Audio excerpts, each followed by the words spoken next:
Merci d'être avec nous. On se retrouve pour la suite. Yeewu Leen, la seule matinale qui vous réveille. Vous, ñooy àndandoo créer suñu ay journée, créer suñu vendredi man ak sama. On est toujours là. Bessel est là. Mado est là. Bidou est là.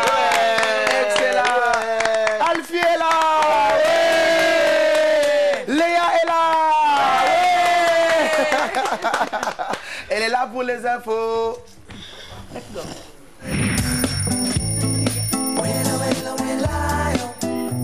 L'essentiel de l'actualité présenté tout de suite sous forme de bulletin à l'heure pile par Léa. Rebonjour et c'est parti. Rebonjour et c'est parti, comme tu l'as dit, Pape Cheikh, Conseil des ministres. Ce jeudi, le chef de l'État a fait part de sa satisfaction au regard des résultats obtenus par le ministre de l'Enseignement supérieur et de la Recherche depuis le début des réformes dans le secteur, saluant un ministre toujours au front pour conduire à bout sa vision. Ce 12 juin a été célébrée la journée mondiale contre le travail des enfants, un prétexte pour la TFM de s'intéresser à ce fléau qui touche également le Sénégal. Et nous nous rendons à Fass Premier, un quartier de la capitale où beaucoup d'enfants exercent un métier difficile, menuiserie, mécanique. La plupart d'entre eux sont illettrés et voudraient aller à l'école. Fatidien Modou Diop. Sama papa moo fi indi. Waaw. Mu ne ma jàngi fi bu baax. Waaw. Ismaël Silla est apprenti mécanicien depuis quelques années. Âgé seulement de 12 ans, il assiste le propriétaire des lieux dans certaines tâches. Dans ce garage mécanique, nombreux sont des enfants qui y travaillent. Ce petit garçon a pour mission de faire certaines commissions et quelques petites tâches, mais son travail est loin d'être dur quand même.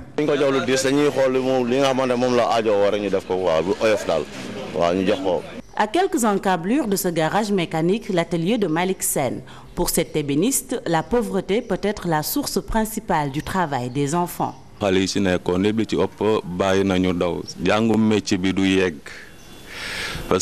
La plupart des apprentis ont abandonné. L'apprentissage reste toujours inachevé et en plus les parents demandent de l'argent.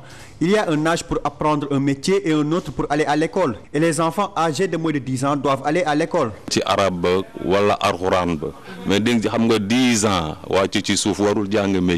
Ce Sénégalais rencontré estime que les parents doivent redoubler d'efforts. Éduquer d'abord avant de penser au travail. L'important, c'est de veiller sur les enfants. Les tout petits doivent d'abord s'instruire. C'est primordial l'éducation. Au Sénégal, de nombreux enfants sont obligés de travailler. Leurs parents, pour la plupart démunis, les confient très souvent à des professionnels afin qu'ils apprennent un métier. Une situation qu'ils tentent de justifier par un manque de moyens. Elles sont jeunes, âgées entre 6 et 15 ans et exercent le métier de vendeuse. Leur lieu de travail, les gares routières, au niveau des feux rouges ou tout simplement sur les trottoirs. Certaines sont déscolarisées, d'autres n'ont jamais fait les bancs. Ces jeunes filles sont tous les jours confrontées à des risques en tout genre. Pour les Sénégalais rencontrés, la situation est plus qu'alarmante. Dissa Préra, Mardien. Des enfants vendeurs dans les rues, sur les trottoirs, devant les feux à Dakar, une image presque banale, un constat regrettable pour bon nombre de Sénégalais. Certains enfants travaillent pour aider leur famille, tandis que pour d'autres, ce sont les parents qui l'imposent. Mais un enfant âgé de 10 à 15 ans ne doit pas travailler.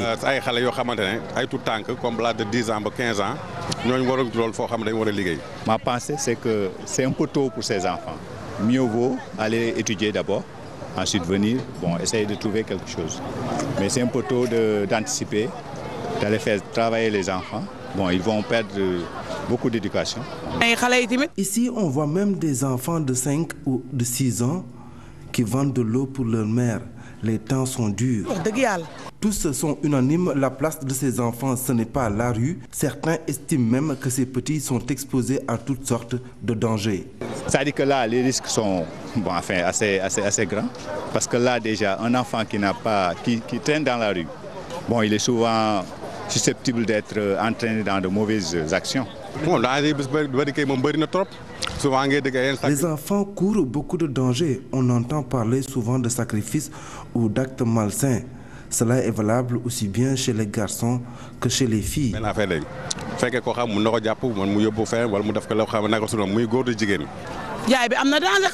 Bien sûr qu'il y a danger pour un enfant de moins de 10 ans d'être vendeur dans la rue. Il y a ici de tout petits enfants qui travaillent. Ils nous font même pitié. Le travail des enfants, surtout des jeunes filles, un mal longtemps décrié, une situation qui mérite davantage d'égards de la part des autorités. Le travail des enfants en termes de législation, le Sénégal a ratifié toutes les conventions des Nations Unies relatives aux droits de l'enfant, mais aucune sanction alors que le fléau continue de gangréner la société. Fatou Bintou Conté, Alioune Diagne. Au Sénégal, près d'1 378 515 enfants dans la classe d'âge de 5 à 17 ans sont entrés dans le monde du travail. Un chiffre ahurissant et pourtant notre pays a ratifié la Convention des Nations Unies relative aux droits de l'enfant. Et une des conditions donc, découlant de cette ratification, c'est que le Sénégal intègre dans son cadre juridique, son corpus juridique national, les dispositions et les principes dégagés par ces conventions. Donc, en ce qui concerne la Convention 138, le pays devrait définir un âge général d'accès à l'emploi. Et il est dit que cet âge-là ne doit pas être inférieur à l'âge auquel cesse la scolarité obligatoire, qui est donc de 16 ans au Sénégal. La lutte contre le travail des enfants menée depuis plusieurs années ne semble donner aucun résultat. L'absence de sanctions des auteurs est passée par là. Il n'y a pas de disposition juridique spécifique qui récrimine l'utilisation abusive d'enfants. Les dispositions qui existent ne sont pas assez contraignantes. Et pour faire face à ce fléau, seule la sensibilisation des acteurs s'impose. Il faudrait quand même, à travers la sensibilisation, l'information et le plaidoyer, qu'on puisse toucher les populations, où qu'ils soient, pour qu'ils sachent qu'un enfant, sa place n'est pas d'aller au travail de manière précoce, mais c'est vraiment aller vers l'éducation. Au Sénégal, le travail des enfants ressort d'une tradition socio-économique. Son éradication va être difficile et la législation bute sur des réticences. Voilà, et à présent l'actualité hors de chez nous. Il y aura bien un procès Gbagbo à la Cour pénale internationale. La CPI a décidé de juger l'ex-président ivoirien pour crimes contre l'humanité commis durant la crise post-électorale de 2010 à 2011. Une décision saluée par la défense de Laurent Gbagbo qui souhaite profiter de ce procès pour que, je cite, la vérité soit dévoilée. Pour rappel, à l'issue de la présidentielle de 2010, plus de 3000 personnes ont été tuées. La Malaysia Airlines verse une première indemnisation aux familles des victimes et ce, 3 mois après la disparition du vol MH370.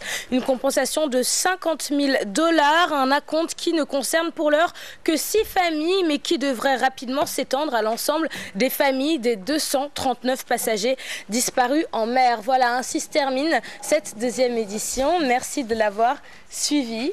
Pas cher? Oui. C'est fini. D'accord. Tu faisais quoi pendant le journal de Léa? J'ai publié la photo sur Facebook. Pourquoi? Parce que moi je prenais une petite somme pendant le journal. Oui. C'était dit en attendant le journal, tout le monde le fait. En tout cas. Voilà. C'était dit en attendant le journal, non? Oui, mais je préférais que tu l'écoutes plutôt que tu dormes pendant le journal. Mais j'ai tout entendu. Tu as même parlé du travail des enfants. Et pourquoi j'ai parlé du travail des enfants? Parce que, paraît-il, le gouvernement a tout ratifié comme convention des Nations Unies concernant les droits des enfants. Jusqu'à présent, il n'y a pas de sanction. D'accord, mais à quelle occasion est-ce qu'on a décidé? À l'occasion de la journée de lutte, je pense, contre le travail des enfants. Qui était célébrée hier. Bravo, Pasteur!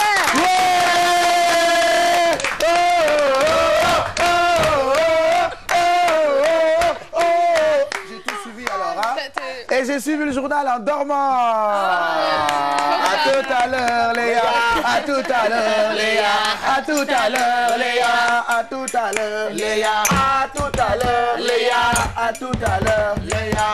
À tout à l'heure, Léa. À tout à l'heure, Léa. À tout à l'heure, Léa. Léa.